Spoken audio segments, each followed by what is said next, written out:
सच का आकाश, आमजन की आवाज, गढ़ आवाज की। नमस्कार, आप देख रहे हैं गढ़ आवाज। मैं हूं महावीर सिंह रमन आपके साथ। उत्तराखंड पहुंचे उत्तर प्रदेश के मुख्यमंत्री योगी आदित्यनाथ। आज 6 फरवरी को उत्तर प्रदेश के मुख्यमंत्री योगी आदित्यनाथ एक पर्व में शामिल होने अपने पैतृक गांव पंचूर पहुंचे। श्री योगी यमकेश्वर के बिथाणी पहुंचे, जहां पर उन्होंने सर्वप्रथम ब्रह्मलीन राष्ट्र संत महंत अवैधनाथ महाराज की प्रतिमा पर पुष्प अर्पित किए।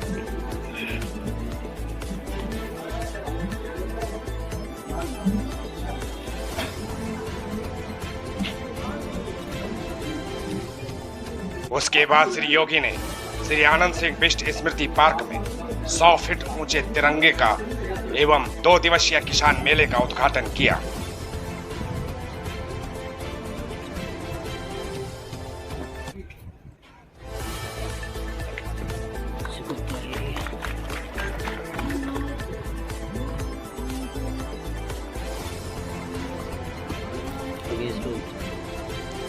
वहीं उत्तर प्रदेश के मुख्यमंत्री योगी आदित्यनाथ ने सिद्धपीठ महादेव मंदिर के दर्शन किए व पूजा अर्चना की।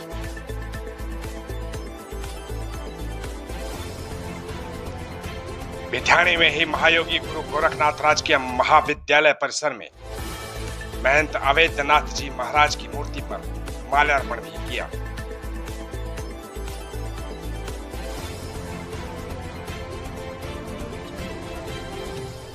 उत्तर प्रदेश के मुख्यमंत्री योगी आदित्यनाथ तहसील यमकेश्वर के अपने पैतृक गांव पंचूर में 3 दिवसीय भ्रमण पर हैं। आज पहले दिन के भ्रमण पर उन्होंने गौरक्ष पत्रिका का विमोचन किया हुआ लाभार्थियों को विभिन्न योजनाओं के चेक वितरण किए।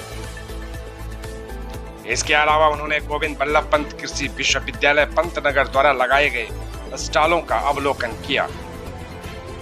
वहीं योगी आदित्यनाथ ने उत्तराखंड को लेकर अपने संबोधन में कहा कि उनके गुरु महंत अवैधनाथ और पूजनीय पिताजी ने इस महायोगी गुरु गोरखनाथ राजकीय महाविद्यालय बिथाणी की स्थापना में महत्वपूर्ण भूमिका निभाई है। उन्होंने भारत में खाद्यान्न संकट पर कहा कि पंतनगर कृषि विश्वविद्यालय ने हरित क्रांति की शुरुआत कर देश को खाद्य सुरक्षा प्रदान करने में अहम योगदान दिया है। साथ ही श्री योगी ने कहा कि देश की 140 करोड़ जनसंख्या में 80 करोड़ लोगों को सरकार मुफ्त राशन उपलब्ध करा रही है।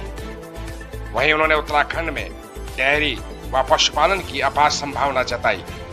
साथ ही श्री योगी ने उत्तराखंड में बकरी पालन पर जोर देते हुए कहा कि बकरी का दूध जहां एक तरफ गुणकारी है तो दूसरी तरफ कई रोगों में उपचार का काम करता है।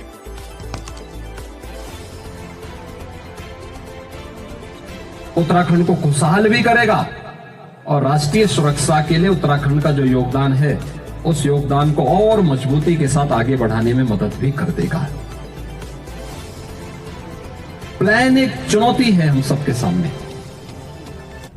और ये केवल मातृभूमि से ही कटने की चुनौती नहीं है, ये राष्ट्रीय सुरक्षा के लिए भी एक चुनौती है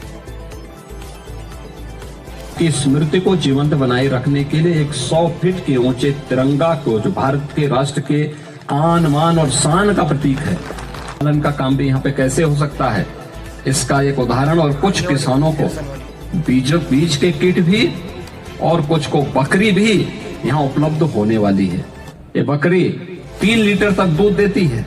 याद रखना, बकरी का दूध, ये लंग्स की बीमारी, फेफड़े से जुड़ी हुई बीमारी, ट्यूबरकुलोसिस हो यानी टीबी हो या डेंगी, कोई बीमारी डेंगी आ जाती है, या वायरल फीवर में जब प्लेटलेट्स काउंट कम होते हैं, बकरी का दूध उसका रामबाण औषधि है। उत्तराखंड को खुशहाल भी करेगा और राष्ट्रीय सुरक्षा के लिए उत्तराखंड का जो योगदान है उस योगदान को और मजबूती के साथ आगे बढ़ाने में मदद भी कर देगा।